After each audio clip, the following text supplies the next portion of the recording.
Na inspeção abdominal, a gente vai dividir o abdômen em áreas, ou quadrantes ou regiões, que são formas da gente definir a anatomia do abdômen, tanto para avaliação na inspeção, quanto na palpação e ausculto e percussão. Na divisão, a gente pode dividir em quadrantes, que são 4 quadrantes, que é a divisão mais básica, mais simples, que a gente divide em quadrante superior direito, quadrante superior esquerdo, quadrante inferior direito e quadrante inferior esquerdo. Essa divisão em quadrantes, a gente consegue avaliar quais são os órgãos que estão ali naquela região. Na região do quadrante superior direito, a gente tem, por exemplo, o fígado, a vesícula biliar, o ângulo hepático do cólon.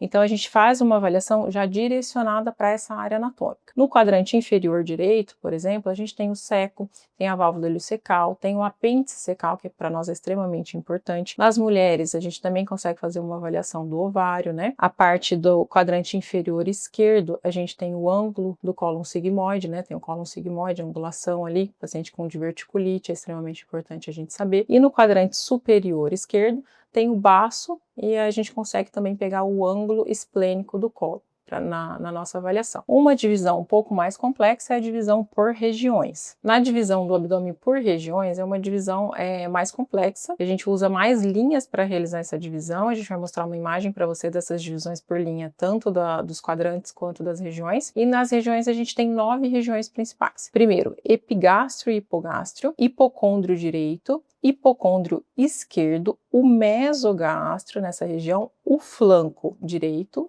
o flanco esquerdo e as fossas ilíacas, tanto fossa ilíaca direita quanto fossa ilíaca esquerda. Essa divisão em regiões é muito importante para a gente ver os sinais, os sintomas e os sinais que são patognomônicos de algumas patologias, como o sinal de Blumberg na fossa ilíaca direita, como o sinal de Murphy no hipocôndrio direito, né? Então a gente tem vários sinais que a gente vai por regiões que para descrição em prontuário facilita muito para a gente para localização. Então sinais como sinal de Blumberg positivo, ele está na fossa ilíaca direita, né? Sinal de Murphy a gente já sabe que é no hipocôndrio direito.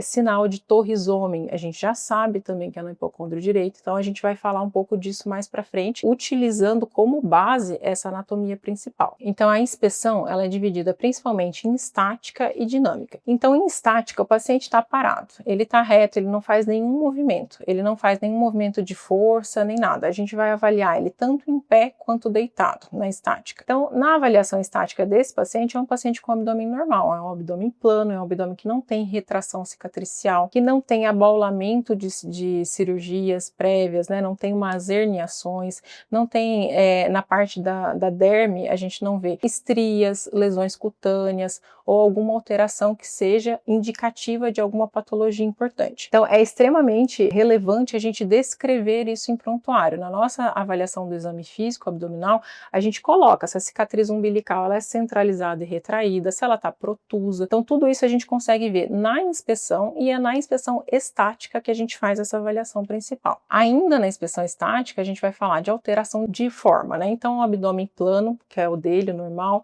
um abdômen globoso. O abdômen globoso ele pode ser um abdômen ascítico, ele pode ser um abdômen gravídico, né? Ele pode ser um abdômen que tem um tumor volumoso que está projetando, né? Então a gente tem que fazer essa avaliação visual. Pode ser um abdômen com uma gordura visceral importante também, tá? A gente também tem o abdômen pendular, que é aquele abdômen avental, que é a projeção do abdômen inferior, ela vai acima da pelve ali, né? Então é um abdômen do paciente muito obeso, ou que teve uma obesidade muito grande, teve uma perda ponderal, tá? Ou o abdômen escavado, que é de um paciente extremamente magro, sarcopênico, a gente consegue perceber também na inspeção estática. Os abaulamentos também são importantes, como eu já tinha citado para vocês, hérnias, tumores, coleções, retrações cicatriciais, tá? Então se o paciente já fez uma cirurgia, uma laparotomia mediana transumbilical, eu sei que ele fez uma laparotomia, eu já vou perguntar para ele, o que você operou, há quanto tempo você operou, qual foi a causa da tua cirurgia, né? Então é extremamente importante essa avaliação. Na parte de peles e anexos, né?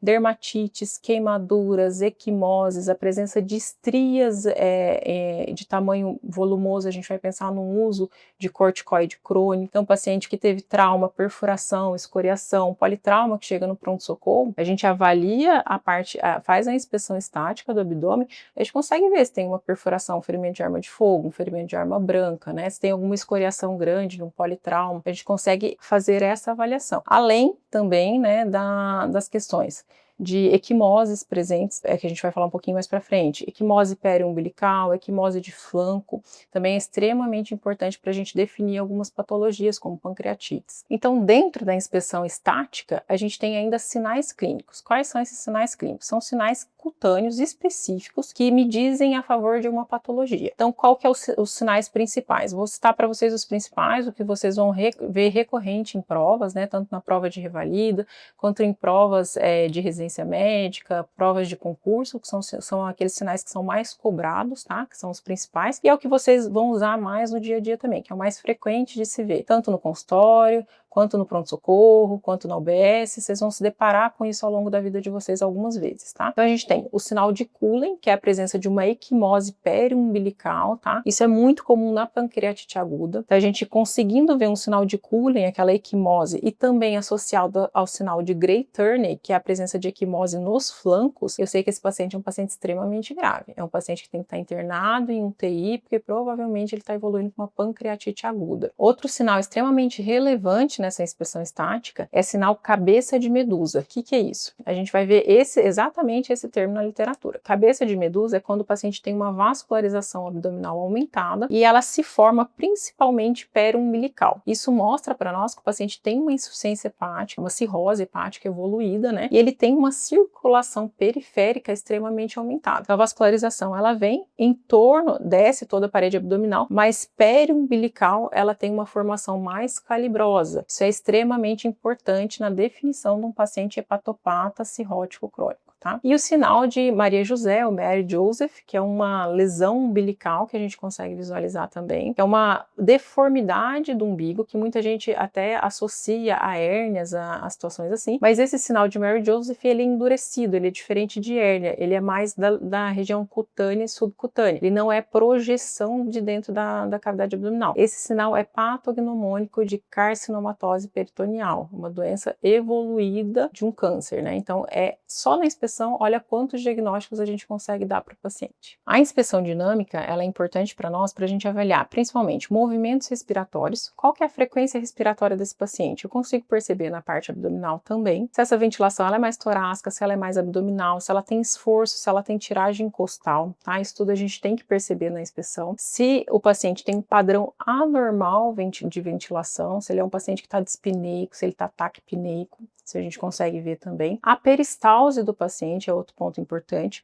Peristalse é visível, ela é perceptível. Se ela está perceptível, ela tem uma peristalse de luta, para a gente pensar numa obstrução intestinal, numa suboclusão intestinal. Se ela é visível, esse paciente é sarcopênico, é um paciente muito emagrecido. Qual que são as causas de eu conseguir visualizar essa peristalse? Eu já consigo projetar esses diagnósticos já a partir da inspeção. Então, na inspeção dinâmica, eu também avalio as pulsações. O pulso aórtico do paciente ele é normal, ele está aumentado. Se o paciente é sarcopênico, emagrecido, eu vejo o pulso aórtico, provavelmente é um pulso natural do paciente. Mas se o paciente é um pouco mais obeso e eu consigo ainda assim perceber a pulsação aórtica, eu já tenho que pensar em aneurisma de aorta. Então, nas hérnias abdominais, na inspeção dinâmica é importante porque eu peço auxílio do paciente. Eu peço para que ele faça um movimento de manobra de valsalva. Ele coloca, leva a mão à boca, pode fazer o movimento. Isso. E sopra contra a boca fazendo uma pressão abdominal. Se o paciente tem alguma hérnia, ele consegue projetar essa hérnia. Então eu consigo visualizar com mais facilidade a hérnia. E depois, quando ele solta a pressão, pode soltar, essa hérnia tem a tendência de retornar ao estado natural dela. É claro que a manobra de Valsalva você pode fazer com o paciente em pé ou deitado. Mais comumente a gente faz com o paciente deitado, mas ela serve também para a gente avaliar as hérnias quando o paciente está em pé. Naturalmente o paciente em pé já projeta essa hérnia para frente, isso é natural do paciente. E deitado a gente repete o exame da manobra de Valsalva. A inspeção, como eu disse para vocês, ela pode ser tanto dinâmica quanto estática. A inspeção estática com o paciente em pé, a inspeção dinâmica com o paciente em pé e a inspeção estática e dinâmica com o paciente deitado. Lembrando que sempre quando o paciente deita, ele está em pé e ele deita, ele tem a tendência de reduzir lesões que estão projetadas da parede. Então, se ele tem uma hérnia volumosa quando ele deita, a tendência é que a hérnia reduza. Se a hérnia não reduzir quando ele deita, eu já consigo dar um diagnóstico de uma hérnia encarcerada, né, ou uma hérnia estrangulada, a depender da avaliação. Então, quando a gente faz a inspeção com ele pé e depois a gente deita o paciente, a gente novamente faz uma inspeção. Aquela cicatriz cicatriz que ele tinha, da incisional que a gente comentou, ela retraiu mais depois que ele deitou, para a gente pensar em alguma hérnia incisional ali associada, alguma lesão que ele tinha da parede abdominal mudou o aspecto dela após o paciente estar em decúbito dorsal, isso é importante da gente perceber. Então, quando a gente vai deitar o paciente, lembrar que o paciente tem que ficar na posição em decúbito dorsal horizontal, a gente coloca os braços ao longo do corpo, o paciente tem que estar relaxado, tem que estar numa posição que ele se sinta confortável, né? E também a literatura pede, né, para a gente deixar as pernas um pouquinho fletidas. O que seria isso? Para a gente relaxar a parede abdominal para fazer o exame físico. Mas o paciente estando numa posição relaxada, a gente não precisa fletir a perna para fazer a avaliação. A ausculta abdominal a gente vai realizar sempre após a inspeção abdominal, mas antes da percussão e da palpação. Por que a gente vai fazer antes da percussão e da palpação? Porque não ao auscultar o abdômen, eu vou escutar o ruído hidroaéreo. Então, para escutar ruído hidroaéreo, se eu palpo, se eu faço uma percussão antes, eu vou aumentar esse ruído, eu vou modificar, eu vou alterar o tipo de ruído que tem ali e a minha ausculta vai ficar diferente do habitual, daquilo que é o original do paciente. Então, qual que é o objetivo da ausculta no paciente? Primeiro,